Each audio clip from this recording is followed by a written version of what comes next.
Mail call! We got the RO Buddy from Aquatic Life. It's a $110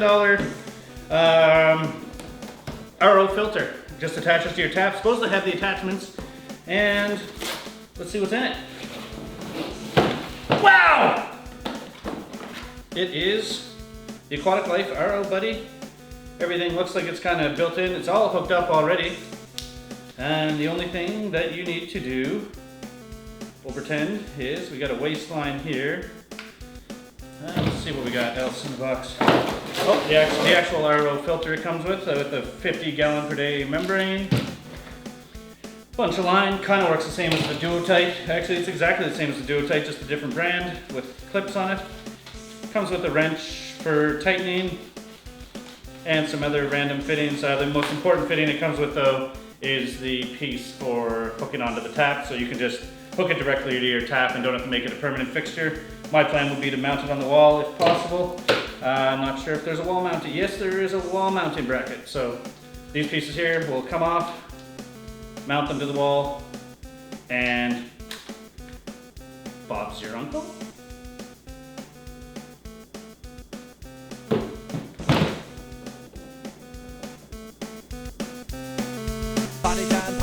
Party time brews. This song ain't no good, but we got nothing to lose. Party time brews. Here's another brewing clip. You can watch it if you choose.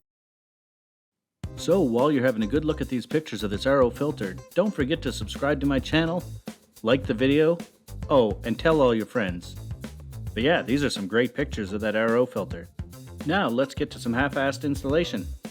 First thing you want to do is kind of place it up on the wall and just see exactly where you want to put it. Just make sure it's clear of everything and don't put it right above the sink, because then it might get in the way of when you're cleaning things and other sorts of stuff like that. The next thing you're going to want to do is to find out where the stud is. Once that's found, mark the top hole and measure 8 inches down to mark for the bottom hole.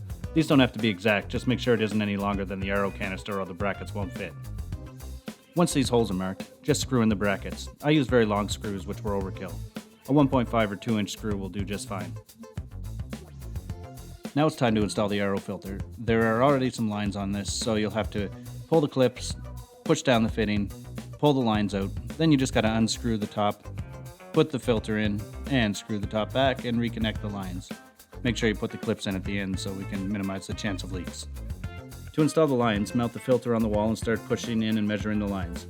I started with the source line, push it in and clip it, then measure down to the tap and cut the line. Give it a little extra so you won't be fighting to connect it every time. Then connect the faucet adapter and you're good to go for the input. Next, the wastewater line. Do the same thing. Push it in, clip it, and measure so that you can get it into the sink with no problems. You might want to measure it enough so that it can go right into the drain, which will hold it in place while you're filtering your water. Finally, the filtered water line. Attach and clip it and just save the rest of your line for this. It never hurts to have a little extra distance on this one so you can be a little more mobile with your line. Finally, you can hook that water up and we'll get testing out the system and see how it works. As you can see here, it's filling up the wastewater in the labeled cup a lot faster than it's filling up the clean water in the non-labeled cup. Let's see how much it's actually doing. Okay, so let's see for the filtered water. This is still during the preliminary rinse, but let's see how she did. Filtered water, we have not a measurable amount. Almost exactly 100-ish milliliters. It's clear water. Let's see what the unfiltered water, the wastewater, how much we got.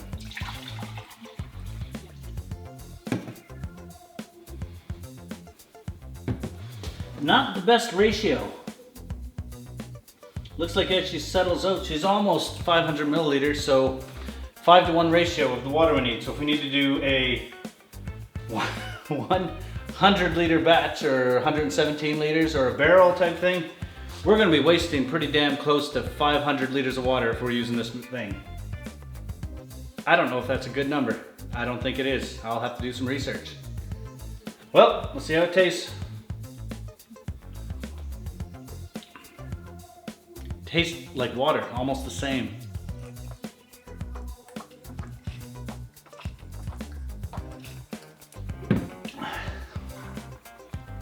Yeah, It's water.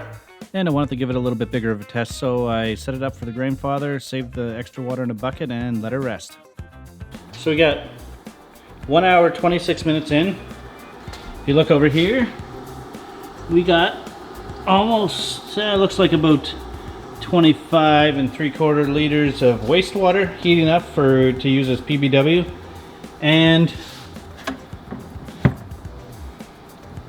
barely a quarter, just a little over a gallon probably for that. So we got, still sitting at about 5 to 1. Okay, it's been a few weeks. The RO water filter is installed. It worked pretty good. It's still sitting there on the wall. Hasn't fallen off, as you can see by the overkill for the screws that I used. But the RO water filter, the big thing you got to think about is the fact it wastes a ton of water. All RO filters are going to waste a lot of water, even the commercial ones. Distilled water probably wastes a little bit less because you're really just boiling it off, keeping the good stuff and throwing away a little bit at the end.